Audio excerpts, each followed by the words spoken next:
Shalom, selamat pagi Bapak Ibu Saudaraku yang dikasihi dan diberkati Tuhan di mana saja berada. Pada hari ini kita kembali akan mendengarkan firman Tuhan yang terdapat dalam Markus 16 ayat 1 hingga ayatnya yang ke-8. Namun sebelumnya mari kita bersatu di dalam doa. Tuhan Yesus, kami bersyukur dan berterima kasih karena Engkau teramat baik, sangat baik dalam hidup kami.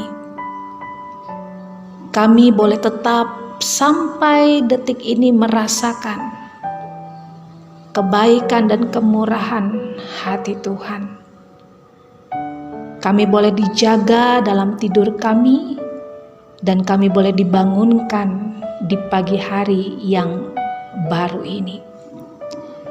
Ini berarti Tuhan, Engkau masih memberikan kami kesempatan untuk menjalani hidup dengan sebaik-baiknya, dengan takut akan Tuhan.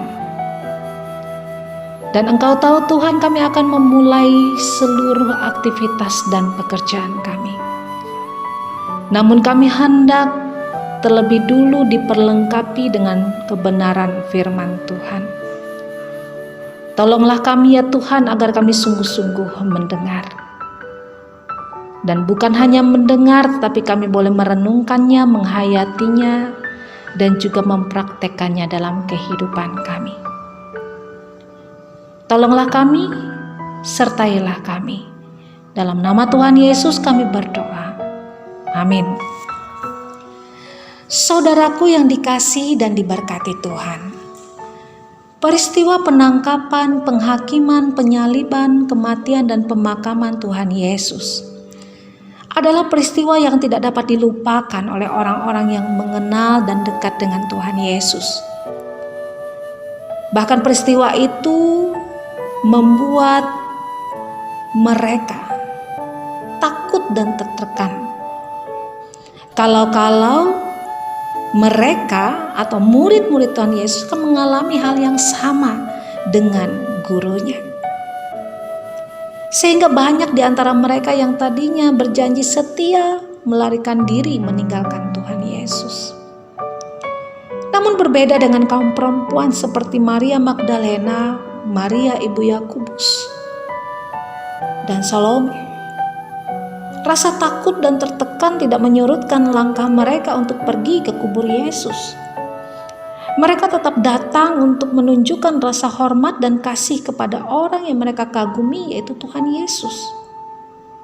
Namun di sepanjang jalan mereka dibebani dengan pikiran siapa yang akan menggulingkan batu penutup kubur Yesus untuk mereka nanti.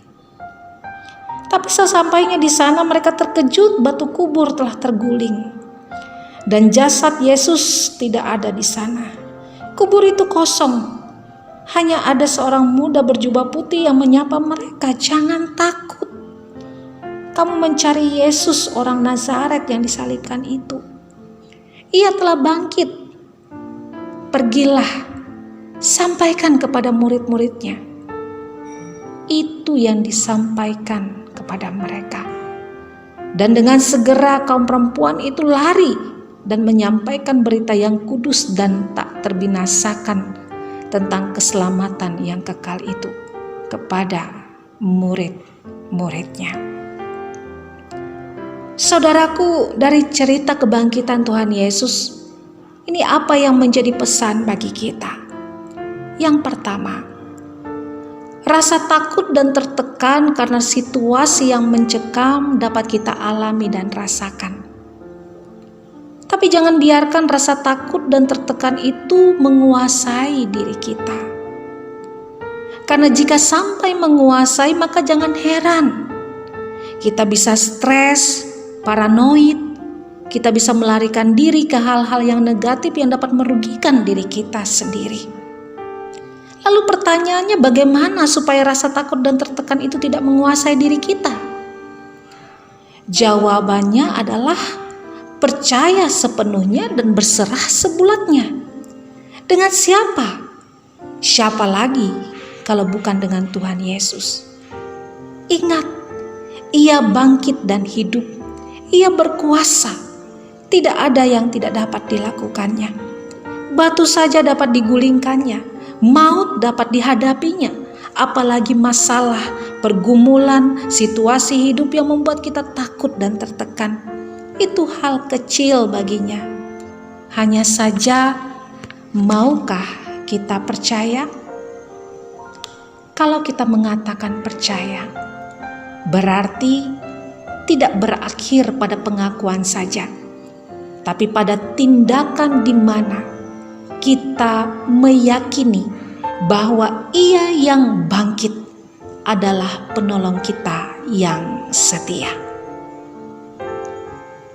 Yang kedua, kebangkitan Tuhan Yesus menjadi sebuah harapan baru bagi kita.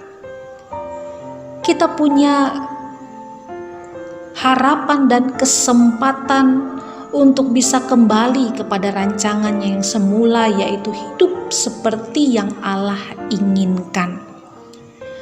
Oleh sebab itu, jangan pernah sia-siakan kesempatan yang Tuhan berikan.